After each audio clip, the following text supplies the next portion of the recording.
Today, we're going to talk about backup guns. Carrying a gun with you is cool and all, but you know what else is cool? Carrying two of them. And I do not mean shooting both at once. You're lucky if you can hit anything shooting from the hip. The point of a secondary gun or a backup gun is that you have something to fall back on should you be unable to use the primary one for any reason. It could be a malfunction, or maybe it was snatched from your hands. Regardless, in such a situation, you might want to whip out a second one.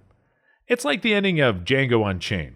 While Stephen counted 6 shots that Django fired before showing himself, he did not account for the fact that Django brought 2 guns to the fight. While you might not have the chance to reenact that moment, having a second gun just gives you an extra layer of security. Your backup gun does not need to be that fancy. After all, it's just your emergency gun. That means you carry it as a second option. It can be in your pocket, purse, ankle, etc. The point is that your gun needs to be light and small, but it's still versatile enough to be used effectively in an emergency. For this, we have to limit our options to guns in the compact or even subcompact categories. With this in mind, I would like to introduce you to 7 backup guns here that I think fit the bill. The GLOCK 26, 27, or 43. You might see this coming from a mile away, but I have to mention the GLOCK.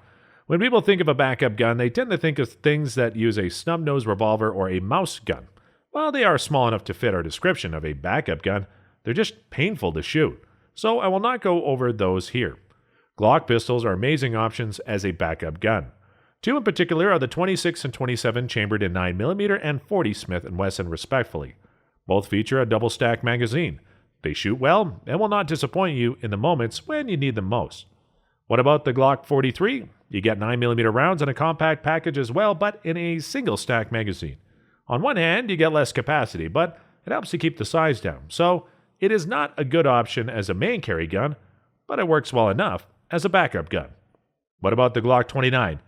I think its form factor makes it more like a main carry gun instead of a backup gun. The Ruger LCP-2. The Ruger LCP-2 is an improved version of the LCP. The original LCP had its fair share of problems, but it sells well enough that Ruger decided to make a new and improved LCP. And here we are, with 6 rounds in the single-stack mag coming out from its 2.75-inch barrel. The gun is roughly 1/4 of an inch thick. It does not come with an external thumb safety, but Ruger baked in other safety features. For instance, its sear requires a lot of engagement and spring tension, and there is a hammer catch to stop the firing pin from going off. Let's talk about the trigger on the LCP-2. It is light and crisp, allowing you to put down accurate shots quickly. However, there's a drawback to this trigger design. Yes, squeezing the trigger would be a pleasurable experience, but there is also a chance you might accidentally set it off. So the trigger guard must be protected, meaning that you cannot store it in your ankle holster. If you tend to carry your firearms loose in your pocket, I do not recommend getting this at all. Other than that, it is a great little gun, especially for those who enjoy shooting the 380 ACP and are into deep concealment. Remington RM380 Executive. Chambered in 380 ACP, the RM380 size alone already makes it clear that you should not be carrying it as your main self-defense gun.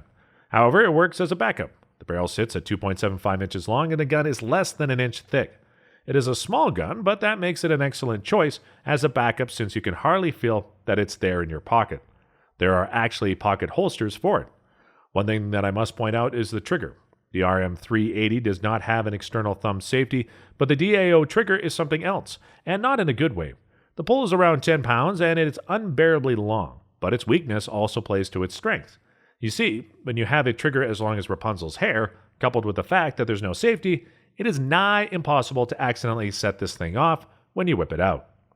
With a bit of practice, you can make the trigger run more smoothly, but it will not be easy, although I do not recommend being sloppy with carrying your gun like having it rolling around loose in your pocket. The trigger of the RM380 makes it safer to carry it in your pocket without accidentally shooting yourself in the foot. Although the trigger is less than ideal, the RM380 is a very reliable piece. Its effective range is roughly the length of your arm, maybe double that, but that's okay in this case.